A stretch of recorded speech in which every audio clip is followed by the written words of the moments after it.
Welcome to the Agents of Agents of Fandom. Pandemonium. Welcome to the Agents of Fandom podcast, a podcast that looks at the mystical realms of sci-fi and fantasy and explores the magic of creativity. From comics and television to anime and gaming, we take a look at some of our favorite pastimes and more recent times and up-and-coming content. I am your lead host for this episode, and I am High King Jasmine. And I am High Queen Kayla. And we always like to start the episode with doing an artist spotlight. This kind of go in line with the theme of today's episode. We are going by Adorned by Chi. I'm pretty sure it's pronounced Chi.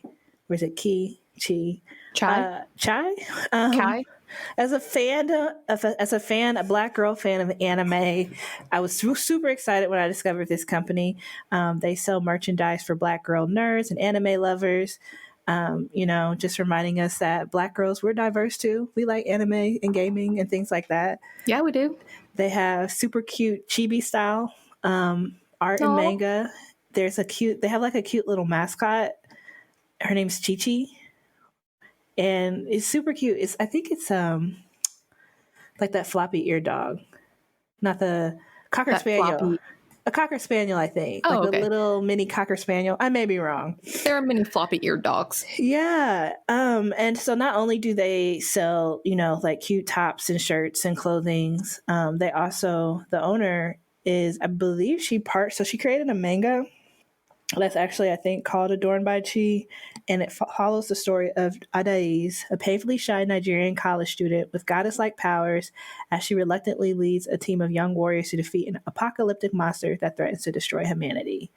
It's really cool because the comic, brings in African girlhood and ideas of magic and Igbo culture and lore, and really gives me like a super Sailor Moon vibe. And I'm pretty sure I read somewhere that she is actually in talks with a company to produce it into an anime. So, that'd be so cool. That'd be adorable. Yeah. And it'll be like a great way of like representation and having a Black female lead and like the type of anime that I enjoy watching. So yeah, you should definitely check out Adorned by Chi. They have a website. You can buy some of the characters that they have created. You can get a lot of really cool content. You can just Google Adorned by Chi, and we can also have a link to the shop in our description. Soon, yes. When this actually drops. All right, any more about our spotlight artist?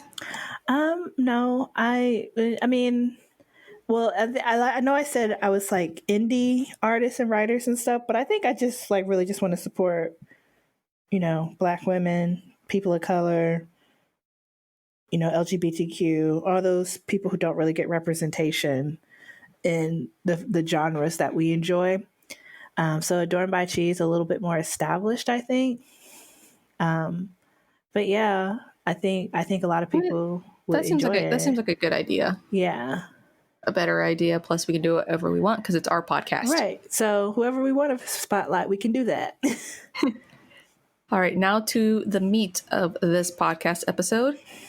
Today, I will be kind of going over as much as I can distill season 1 of The Magicians, which is up there in my favorite shows.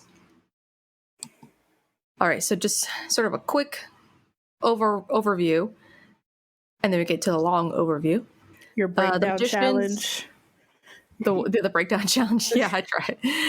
The Magicians is sometimes described as a twisted American version of Harry Potter, and it's a 5-season magical saga that spans worlds, dimensions, and even timelines. The show mainly follows a core group of heroes, but, they would never call themselves that. And they are Quentin, Julia, Alice, Elliot, Margot, Katie, and Penny. Which, now that I'm counting, that seems like a lot for, main characters. I'm laughing because I'm like, I remember 4 of those people. So 2 of them are new to me. Yeah, I remember Quentin.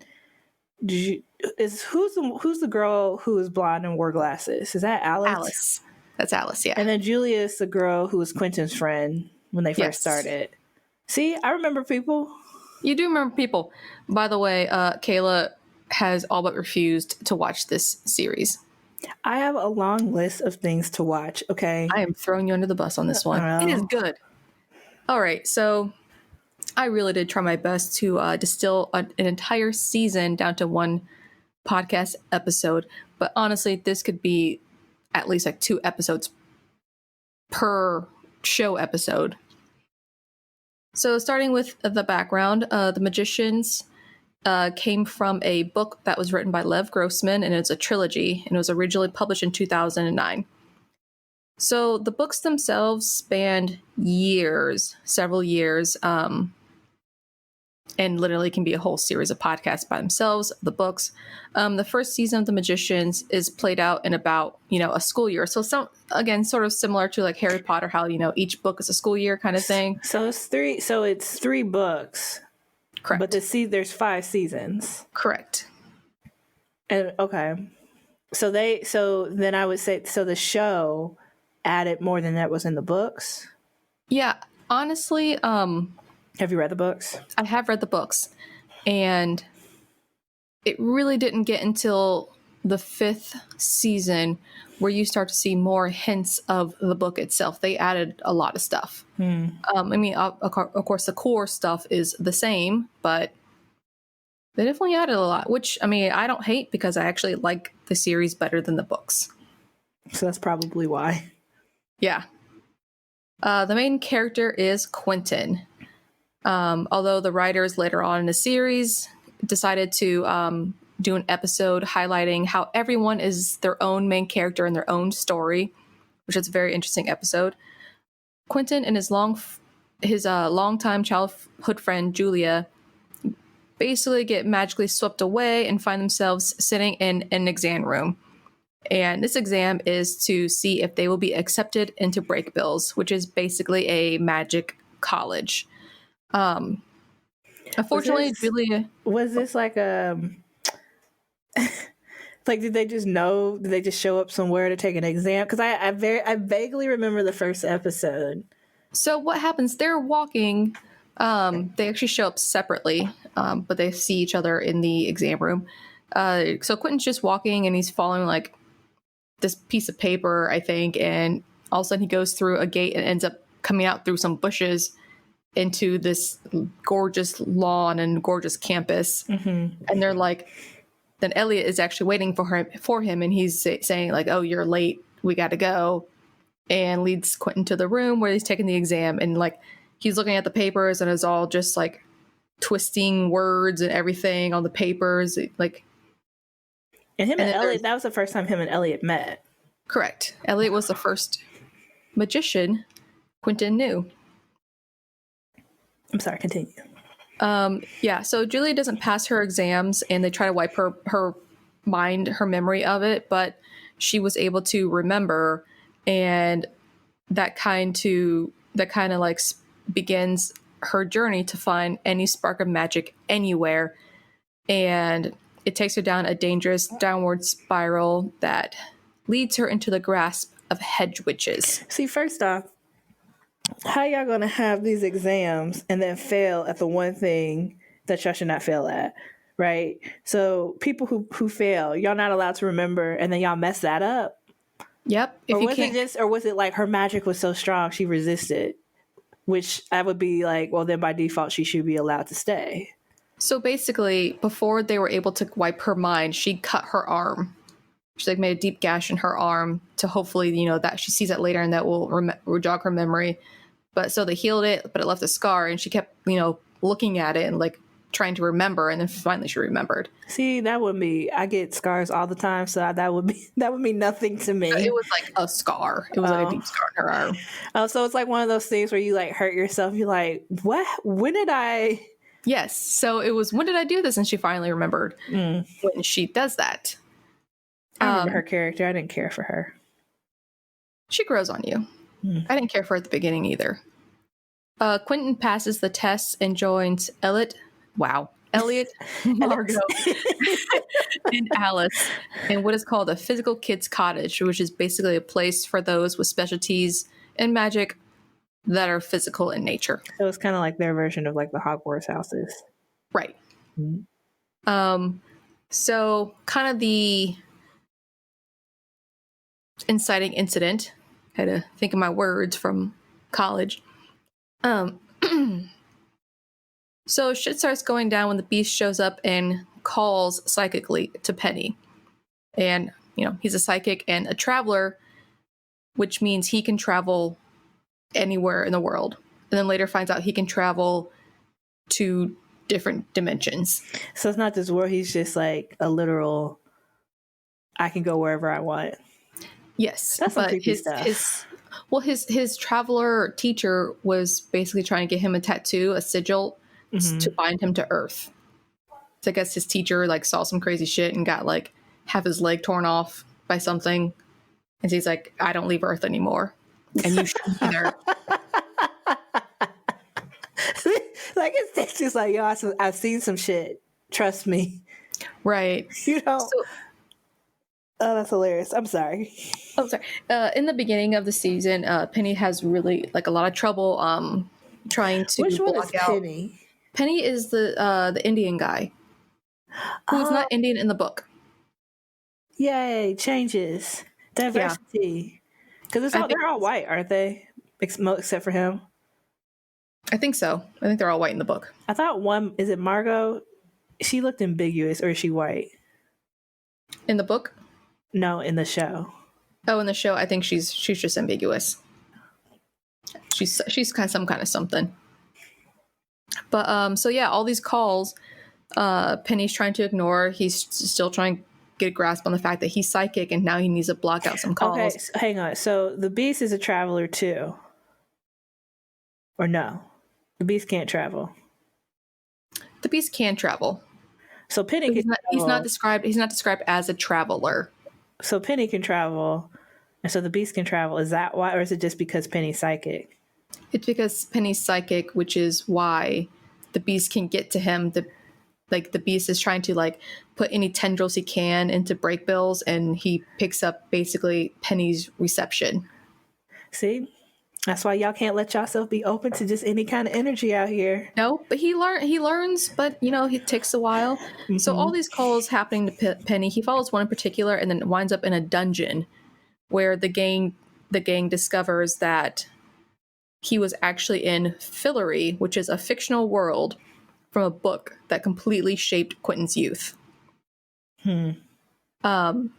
So in another escapade to the author of that children's book, Fillory and Further, there's actually several books of Fillory and Further, Quentin realizes that the Beast is actually a character from the book named Martin Chatwin.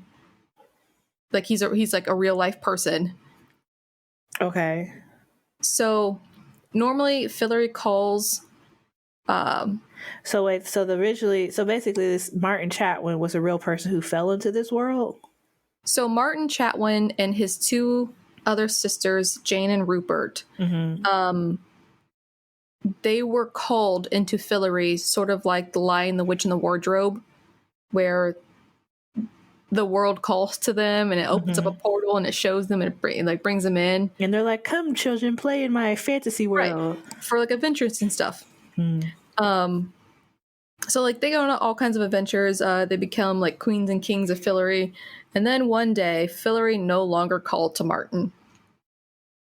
The Breakbills group discovers that Plover, the author, his name is Christopher Plover, molested Martin, which is a reason why he wasn't called to Fillory ever again. Okay, so the author created a fictional book that was also magical. The author wrote the children's adventures and passed them as his own stories. Oh, okay. Right. Okay. So technically it wasn't a fictional world. It was correct. It was a real magical world, and this dude went there and basically screwed some kids. No. So Christopher Plover was actually a neighbor of the Chatwins. Oh. Like the parents let the kids go over there because, you know, he wrote down their stories of Fillory and he believed them and everything. Y'all need to be watching Who Watches Y'all Kids. Right. And it was only one. So based on like, I mean, Martin blames Plover for never being called to Fillory again. But he was actually able to sneak into Fillory, and then he refused to leave by turning himself basically into a monster by like acquiring large amounts of magic and killing one of the twin gods of the world, Umber. How do you acquire large amounts of magic? You just There eat people? is a wellspring in Fillory, which is the source of all magic. So what happened to his sisters? His sister... Am I jumping around your notes? No, I didn't speak much of his sister. His sister actually became what is called in the books the Watcher Woman. She is able to manipulate time and create time loops. So one of the important things about his sister is she made these time loops because time and time again, the beast actually attacked Quentin and everyone and killed them. I think I remember 39 times. But then the beast inhabits a boy that Elliot likes and starting to date and everything, and like really liked him. The beast basically possesses him and has him get close to Jane, the Watcher Woman, the creator of the time loops, and kills her. So no more time loops. They only have this last chance to try to kill the beast. Which actually is the reason why Julia did not get into Break Bills.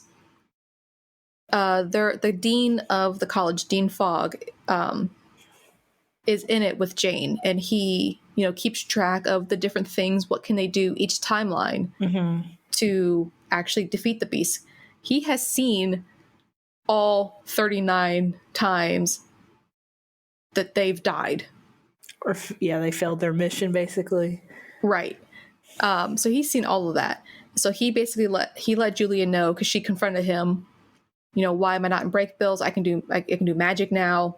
And he goes, well, the only thing left to change in the timelines is the fact that you didn't go to Break Bills.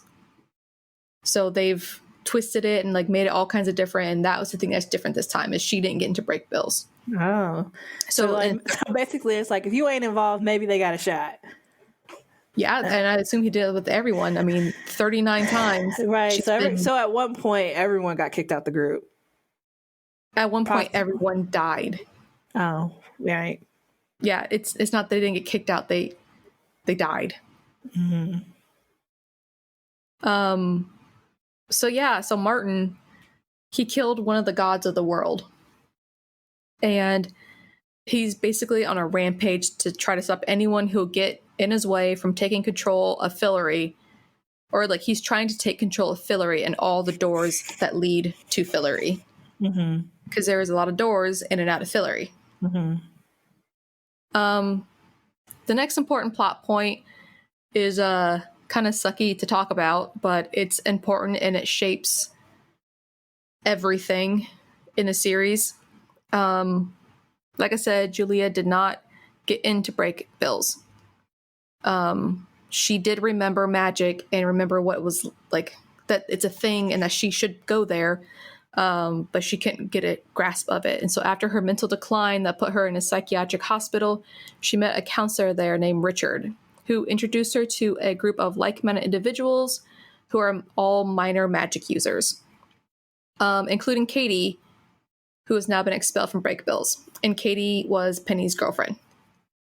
She's like the badass one. These members have all geared up to call on a goddess, and her name is Our Lady Underground, to help them all with one thing or another. Like, someone has cancer and they want to help. They want to ask Our Lady Underground to help them with the cancer. Or like Richard, who is trying to petition the goddess to help him go back in time to save his child from dying. Julia, who is very practical in nature, was very skeptical of everything. She didn't believe it. She's like, goddesses. And then one night, like, the goddess actually, like, appeared to her and, like, showered gold coins on her. And she's like, oh, maybe this is real. And then she was like, yep, okay, I'll help you guys with your ritual. So during the ritual, it's all nice and pretty, and they're all wearing white and everything. Well, instead of the goddess, the group accidentally summons Reynard, who is a trickster fox god who eats everyone's hearts except for Katie's and Julia's. And fun fact, he also took the form of Richard, who Julia was starting to like. Wow. So Reynard was setting his sights on Katie, but Julia was able to draw his attention away from draw his attention away from Katie, and he ends up raping Julia, but allowing Katie to escape. So, like, she sees Katie leave and basically tells her to go. Yeah. And kind of did that sacrifice to save her friend. Yeah. I think that's when I was like, yep, this show's too dark for me. I mean, it's the only time that happens. It doesn't sound like it got any better after that, though. It gets better and worse and better and worse and better. And then y'all over here talking about how you cried with the ending, and so you just want me to go on an emotional roller coaster. That wasn't the ending. Also, that wasn't the ending. All right, so the wrap up of the season, to tie it in a messy bow. So a magical knife is the only weapon that can kill a godlike entity like Martin. Slash the beast. So basically, we're going to put parameters on, just make this whole process even harder for you guys. Right. And the only way you can wield the weapon is to be a god or have godlike powers, which none of the group has.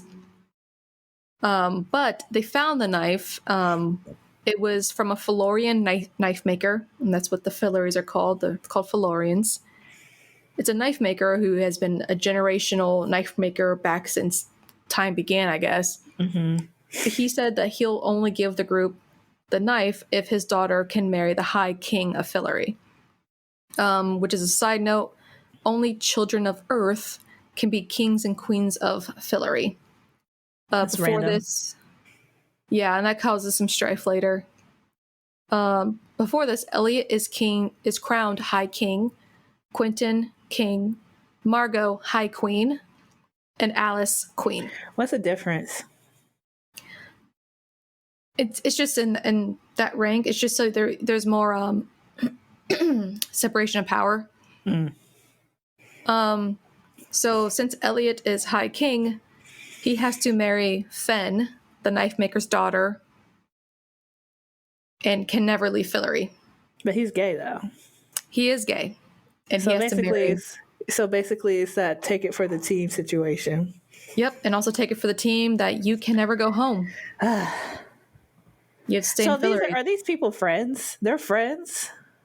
Or is this a situation where they're like, we're in this screwed up situation, the only way to survive is to work together? Yes to both of those.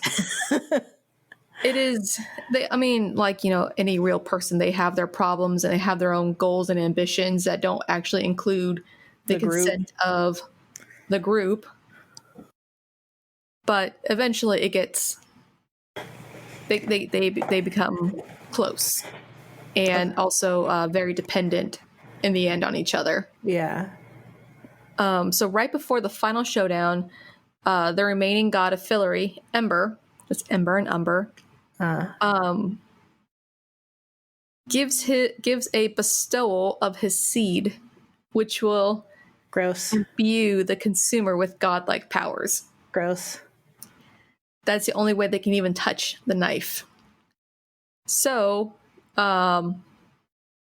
they were all bickering who was going to do it because, again, they're all grossed out. Alice chose to be the one to drink it, as she is the most adept magician. Did she choose, or was she picked? She chose. Okay. Because she was the best magician, because she actually comes from a family of magicians. Okay. A pure blood, if you will. Oh, see that Harry Potter reference? Yep. So as the final battle with Martin draws out, and Alice feels the god powers fading, she basically performs a Hail Mary. She performs a spell that requires way too much energy for one person without those powers, and the season ends with Alice screaming and engulfed in blue fire while she burns and turns into a pure magic entity called a Niffin.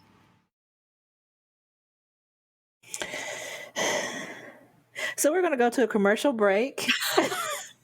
And when we get back, Jazz will talk about her personal thoughts on the show. More things.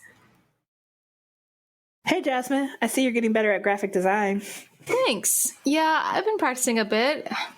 Hoping I can do a few freelance jobs, maybe. Oh, yeah? Yeah, but it seems like it would take a lot of time for me to try and figure things out. I definitely don't have time to research starting a freelance business or where I should even start.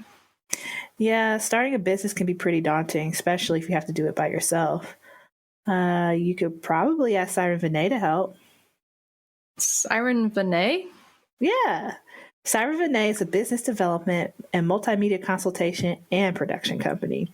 They specialize in helping individuals just like yourself who are trying to figure out how to bring their talents to the market. Are you doing a promo commercial right now? Not only that, but Siren Vinay's project management and marketing services will ensure that you can bring your products and services to an audience that is ready to receive them.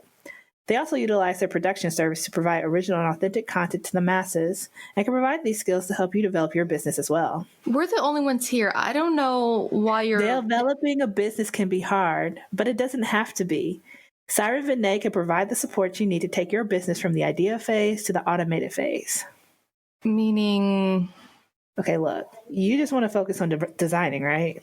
Yeah? Well, Siren Vinay has a team that can help you research and develop your business. You know, things like trademark research, helping you figure out what business structure works for you, basically anything that has to do with internal processes and procedures that you'll need for developing and maintaining a business and for getting clients. Okay, so I can just save all that time and focus on my designs. Yep. And the best part is that Siren Vinay will keep you informed, and they'll also educate you on the entire process. That way, you'll feel more comfortable for how the entire business process and development works, and you can know that they'll have your business interests in mind.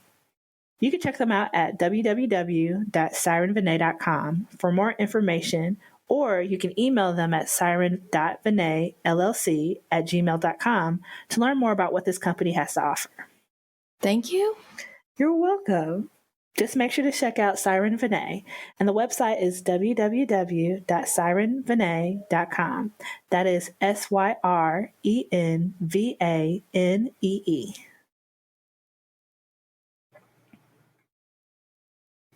You know, I thought this show was dark, but I guess I knew it was dark. I don't know. There's a lot of light and darkness in it. There's good stuff and bad stuff, but ultimately, it's with any show, you know, it's a lot of like human. Like, what would an actual human do with the situations they were given?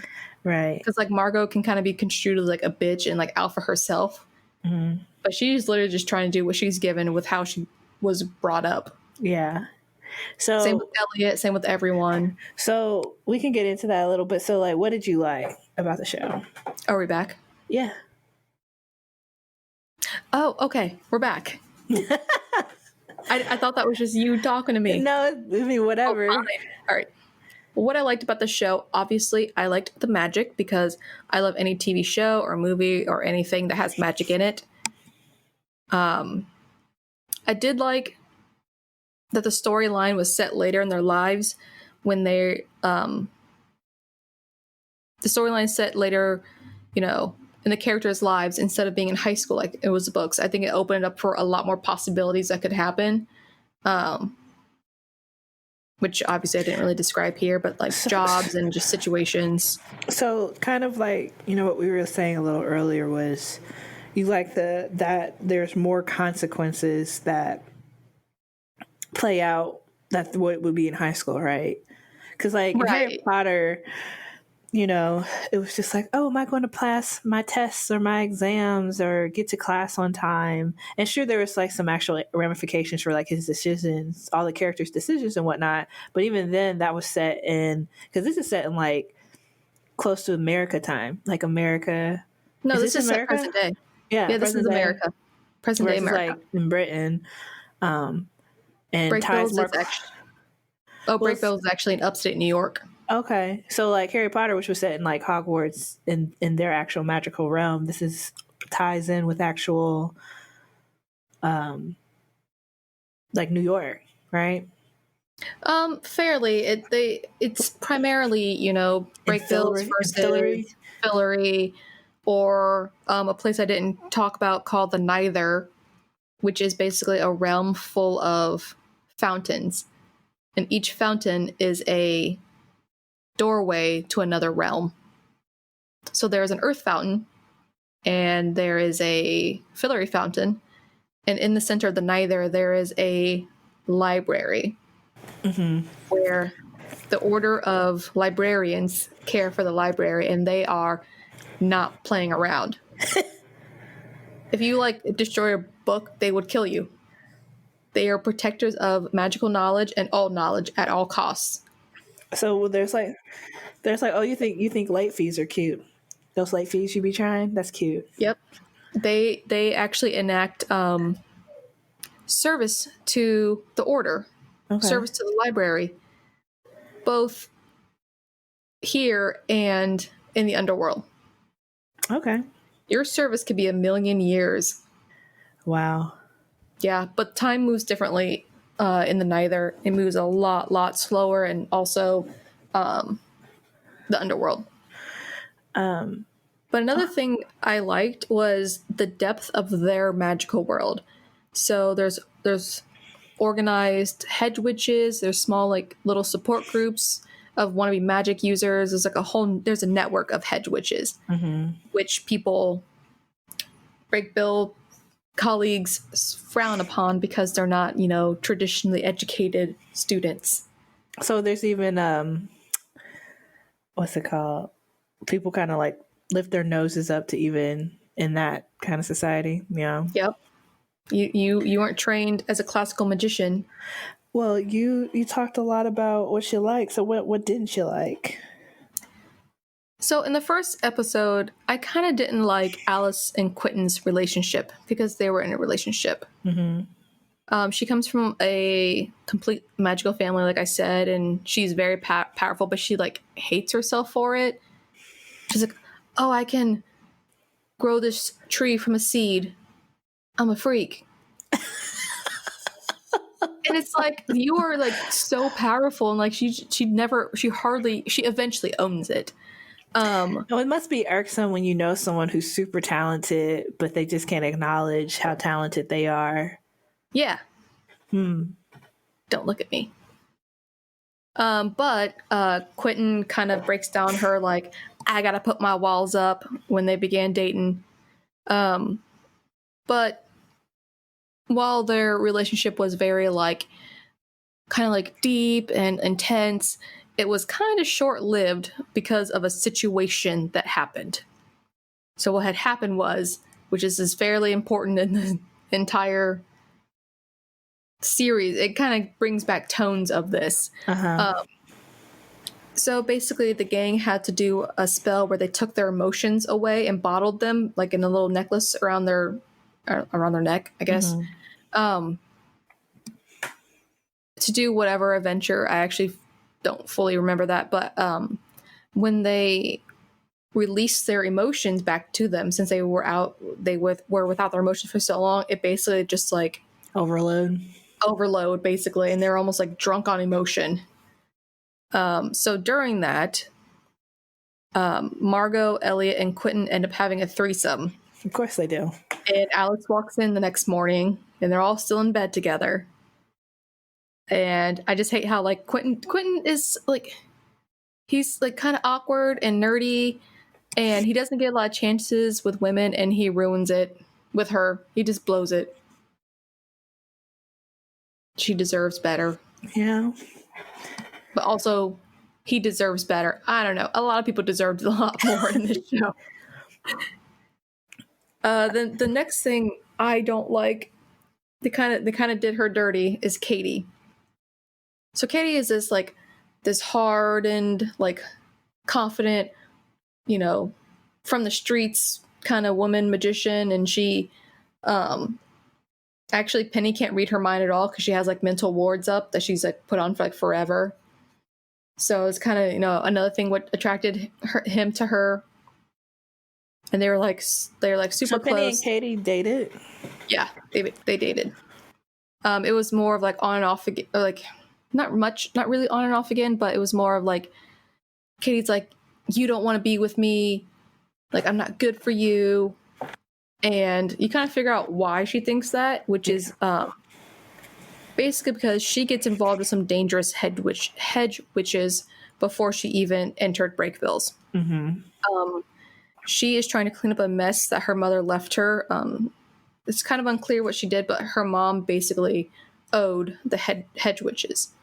And for payment, they forced her to steal magic spells, and secrets from Breakvilles.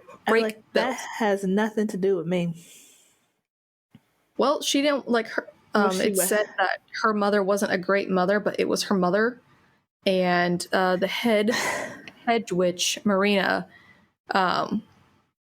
is the one who forced her to steal all these spells and would basically threaten to kill her mom if she didn't. Okay, so that's where it was. That's like, where's the pun? Because it's like, your mom screwed us over. I'd be like, okay, that sounds like that's between you and my mother. But then, okay. Well, it's like, there's no ramifications. Like, I'm not doing this thing for you. Marina was a huge bitch. So it sounds like this show is kind of like, what if you took dysfunctionalism and life trauma and just put magic on top of it? Yep, they said many times in the show that magic doesn't fix your problems; it just amplifies it. Yeah, so it's kind of like, I think that's an interesting turn on it too, because there's a lot of people out there who's like, I wish magic was real, and it's just like, if you don't solve your own problem, it's not going to do anything for you. Right? The Magicians is a great example of how, like, you have your problems and you try to magic them away, you're going to compound them.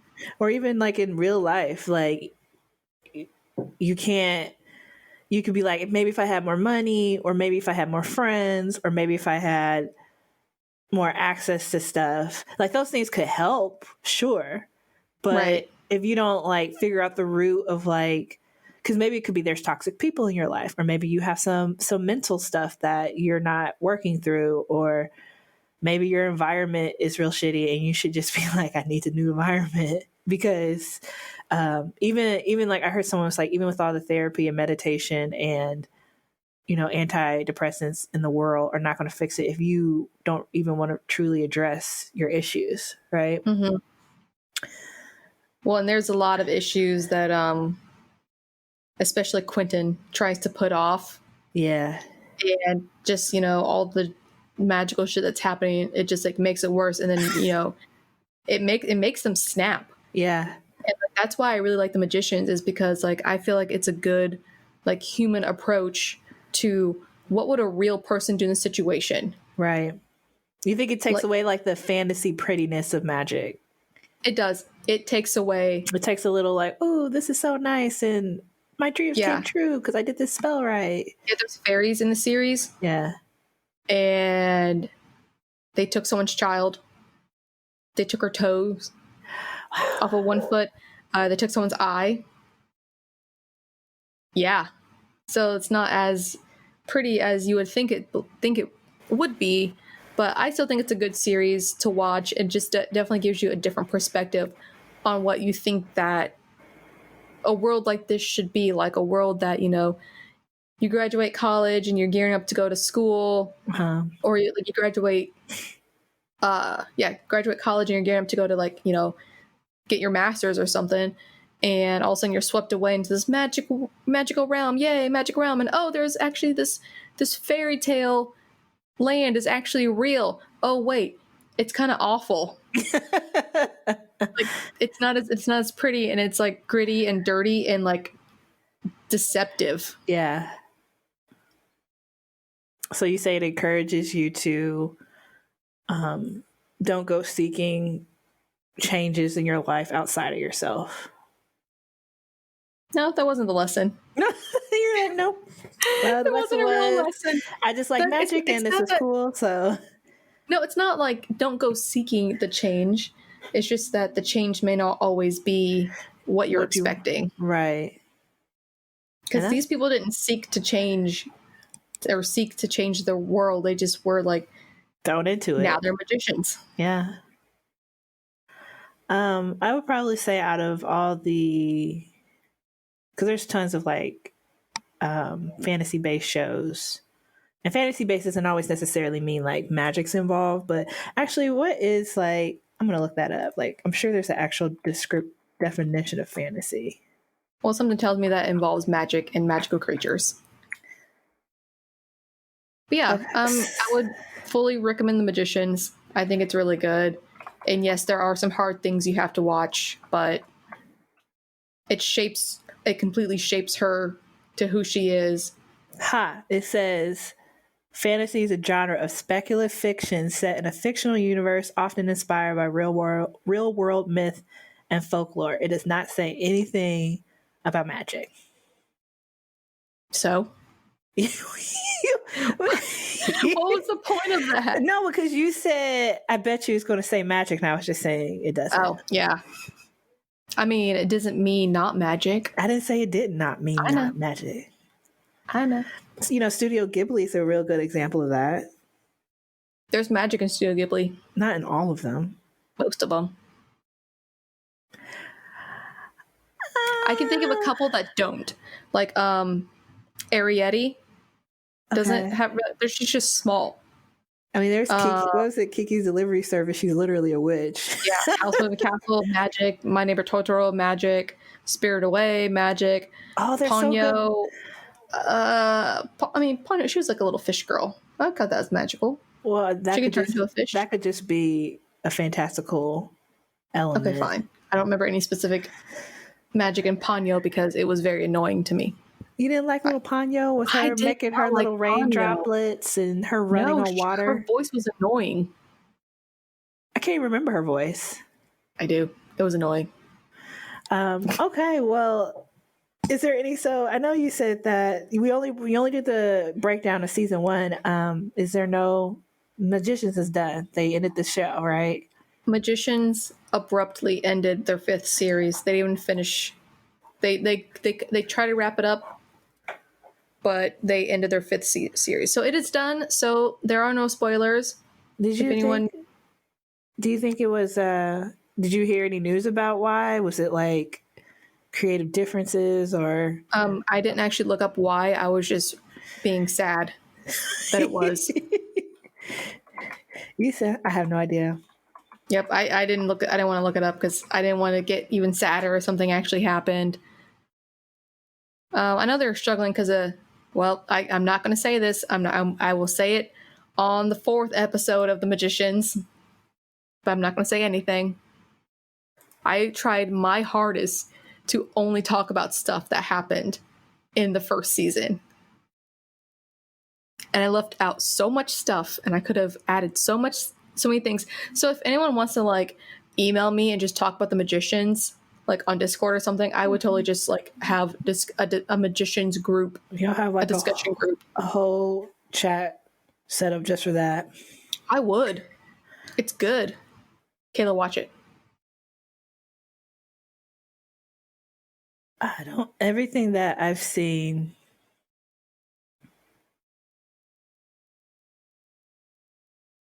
What are you doing? It said money. Oh. Something. I think it has to take my money. Take all my money. Keep going. I think it says something about it's season 6 is not going to necessarily expand in terms of revenue. It's not necessarily going to contract in terms of revenue, but it is going to cost more. So basically, they're like, we don't know if we got enough money to keep doing the budget. Yeah. I mean, that's what happens when you have a fantasy show, like those kind of elements. Expensive. Yeah. Like, and just like the animation itself and the motion capture and all of that stuff, it's got to be expensive. There's like all kinds of stuff. It's a whole fantasy world. Well, they said that they were trying to pick it up, that maybe someone could pick them up, which is not unheard of. They should. If any of the big brothers and sisters are listening, please please pick up Magicians season 6 because I love it so much. Season 5, I feel like, did break the bank of special effects. There was a lot of stuff. I bet that was around the time they realized they weren't going to get picked up, so they were like, let's just use all the money, guys. Throw it in there. It like I said, season 5 definitely hinted on the book more, and I think for old time's sake, I'm going to rewatch the whole series again. You guys this will be like number 3 if I do this. This is just for fans to remember, right? That when you have a favorite show, especially if it's in a fantasy or sci-fi genre, that stuff ain't cheap. Yep, it's not cheap, and if it's not Star Trek, it's not going to last. Right. So if y'all like the stuff, y'all need to support it. Like, support it. Not like your regular dramas or your contemporary stuff. Not to say that those things can't be expensive too, but the budget is clearly so much different when you got to recreate like entire fictional worlds. That's why being in my genre is rough. Like every time I come up with a new like world, I'm like, oh my god, that's like another $100,000. Yep. It just adds on. All right, so I know I have probably talked your ear off about the Magicians, but I could probably go for another 2 hours, but I am not going to, and I will save you the headspace. So coming up next, maybe is our Magicians season 2 podcast. We haven't decided what order it is in. We don't know if we're going to go in order. I don't know. We can do whatever we want. Yeah, we have a lot of different topics we want to talk about. Some content that's coming out this year, newer stuff like New Mutants. There's a movie called Tenet by Christopher Nolan. There is, which is in theaters, which I was like, I'm not going to. I mean, the Rona's still here, so I don't understand how that's happening, but movies will be movies. I'm actually considering maybe we could do, I don't know if it really falls under the genre. The live action Mulan is going to come out on Disney Plus. Oh, yeah.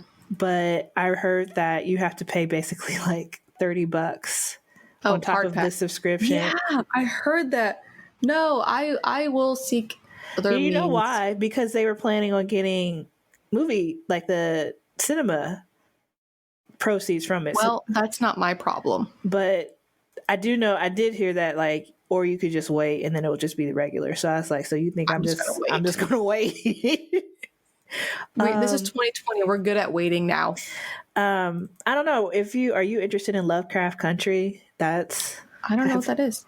It is a show that's brand new based off a book. It takes place in like Jim Crow era, but it has like a lot of like thriller horror type elements.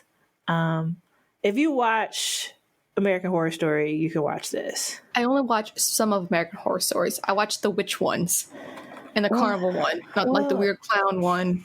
I'm always about supporting Black content in the genre. I don't know. My mom watches it. I don't like scary stuff. I'm a wimp. My mom watches it and she says she can handle it. So okay, well then I think I'll be okay. Because your mom and I watch similar stuff. Y'all watch The Magicians, so we did. I had to text Kayla's mom about the Magicians when stuff happened because I didn't have my best friend to text about it because someone refuses to watch this amazing show. Well, you know why? Because when it came out, I was in law school, so Kayla couldn't watch nothing. Well, guess what? You're not in law school anymore. And now I'm running a business, so... one episode a day will kill you. The Boys, their season 2 is coming out. Oh, yeah. Enola Holmes, have you seen the trailer for that with Henry Cavill? Oh, yes. He's Sherlock. I'm watching that. Yeah. I love Sherlock and I love Henry Cavill. So I think I don't know her name, the girl from Stranger Things. Bobby Brown? Yes, she is Enola Holmes. Yeah, and she's like all like disheveled, like they're like, oh, a wild woman raised a wild child. Yeah, Mycroft. Where's your hat and gloves? Mycroft is super judgmental, and Sherlock looks like Big Brother proud. He's like, ha. Mm-hmm. So there's like a lot of, the Avatar: The Last Airbender. Which I watched that and you didn't. I watched it when it first came out, so don't even come at me like. So technically, I win. Have you seen Legend of Korra? No. Well, I've got more of that. We could talk about that later. But so yeah, there's tons of different shows. If you have movies, a show that you would like us to do, games, send us an email. Yes, we will be doing video games as well. We've already done one. Send us an email, a post, or a tweet. Not a tweet, because I'm not getting on Twitter. An Instagram direct message, DM us. If you want us to do anything specific. If you want to hear our input, we can do a review for you, but they will be honest. And if we like the show, we like it. If you think that, as our listeners get used to us and figure out the kind of stuff we like, we're always down for giving our 2 cents on how we felt about stuff. I personally am trying to find as many Black-led sci-fi fantasy shows as possible. But if they're trash, they're trash because, we are very opinionated. Yes. I mean, my whole thing is if I'm bored and if I have to look at my clock to be like, when is this over? Yep. Then it's not for me. But so that's to say, who knows what we'll be reviewing next. So we hope you enjoyed this episode. You can follow me on Twitch. I play different RPG adventure games. The next game I'm probably going to start playing is the Marvel's Avengers game that just came out. I just finished up Horizon Zero Dawn. If you listen to our pilot episode, you would know that. My handle is Queen K All Day, which is where you can also find me on Twitter. And we hope you guys have fun, and we will talk to you guys next episode. Goodbye, all.